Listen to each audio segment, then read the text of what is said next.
The International Maritime Organization, or IMO, plays a central role in ensuring safety, security, and environmental protection in global shipping. Malaysia, as a responsible maritime nation, has actively aligned its national legislation with key international conventions under the IMO framework. Among the earliest conventions adopted by Malaysia is the Convention on the International Regulations for Preventing Collisions at Sea, 1972, commonly known as COL Regs. This convention was developed to standardize navigational rules, ensuring that vessels operating on the high seas and within national waters follow consistent protocols to prevent collisions and maritime accidents. It was adopted in London on the 20th of October 1972, and according to Article 4 of the convention, it would only enter into force 12 months after at least 15 states, representing not less than 65% of the world's gross tonnage, had become parties to it.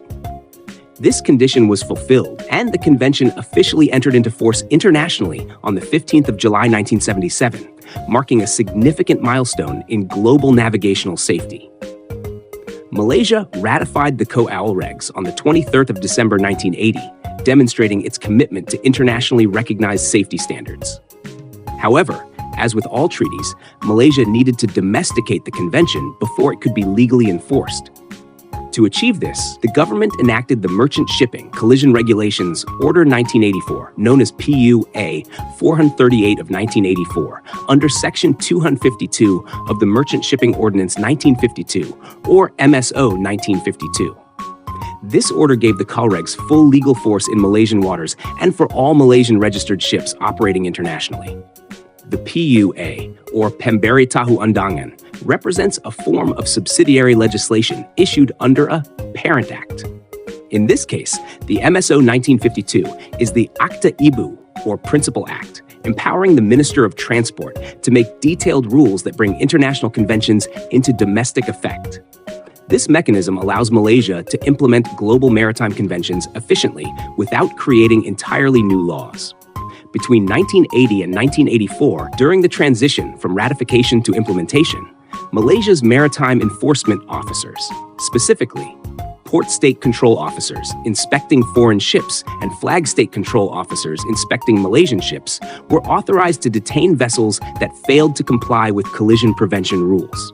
However, they could not prosecute or impose penalties unless such provisions already existed in the MSO 1952. Once the 1984 order came into force, all vessels navigating within Malaysian territorial waters or under the Malaysian flag were required to fully comply with the COL Regs. Failure to do so could lead to detention, fines, or other legal actions. From that point forward, the COL Regs became an integral part of Malaysia's maritime operations, strengthening navigational safety and reducing the likelihood of maritime collisions in both domestic and international waters. Beyond navigation safety, Malaysia has also ratified major environmental conventions designed to combat marine pollution.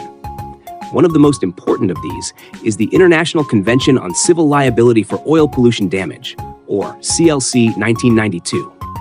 The original CLC 1969 was adopted following major oil spill incidents of the 1960s, such as the Torrey Canyon disaster, and established a legal framework that made ship owners strictly liable for pollution damage, while requiring them to maintain financial security or insurance to cover compensation claims.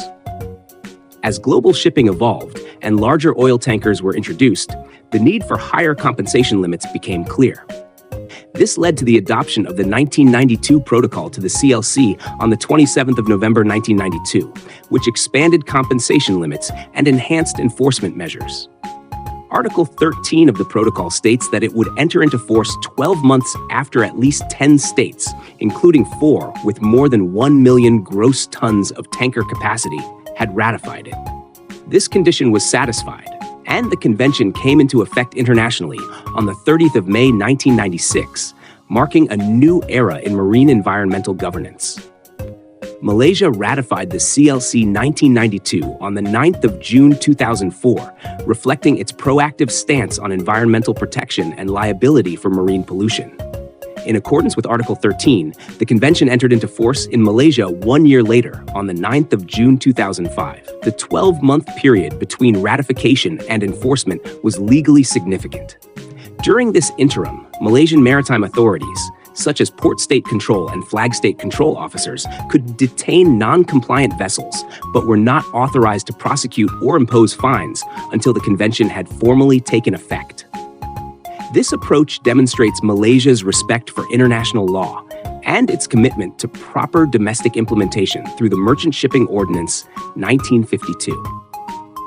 Once the CLC 1992 became enforceable, every vessel carrying persistent oil as cargo was required to possess a certificate of insurance or financial security, confirming that the ship owner had adequate financial coverage to compensate for pollution damage. This ensures that in the event of an oil spill, victims receive prompt and fair compensation, and the financial burden rests with the responsible party, consistent with the polluter pays principle. The CLC also enhances Malaysia's cooperation with other maritime nations through participation in the International Oil Pollution Compensation Fund, or IOPC Fund, which provides supplementary compensation when damages exceed the ship owner's liability limits. This integration strengthens Malaysia's role in global efforts to manage marine pollution and enforce accountability within the shipping industry. Together, the implementation of COLREG 1972 and CLC 1992 demonstrates Malaysia's dual commitment to navigational safety and environmental protection. Both conventions were not only ratified, but effectively incorporated into national law under the Merchant Shipping Ordinance 1952, ensuring enforceability through subsidiary legislation such as orders, rules, and regulations. Enforcement is carried out by the Marine Department Malaysia, port authorities, and the Malaysian Maritime Enforcement Agency. Through this structured legal hierarchy, consisting of the Parent Act, subsidiary legislation, and specialized enforcement agencies, Malaysia ensures full compliance with IMO conventions such as SOLAS, MARPOL, COLREG, CLC, and STCW. This system enables Malaysia to maintain high standards of maritime safety, pollution control, and seafarer training in line with international expectations. In conclusion, Malaysia's adoption and enforcement of key IMO conventions, such as the COLREG 1972 and CLC 1992, reflect its dedication to the principles of safety, responsibility, and sustainability at sea. By converting international obligations into enforceable national law through the Merchant Shipping Ordinance and its subsidiary regulations, Malaysia ensures that all ships, whether domestic or foreign, operating in its waters, adhere to the same international norms. This commitment enhances Malaysia's reputation as a responsible maritime nation, strengthens its role in global shipping governance, and contributes to the long-term sustainability of the marine environment in support of the United Nations Sustainable Development Goal 14, Life Below Water. Thank you for watching this presentation on Malaysia's maritime legal and regulatory framework.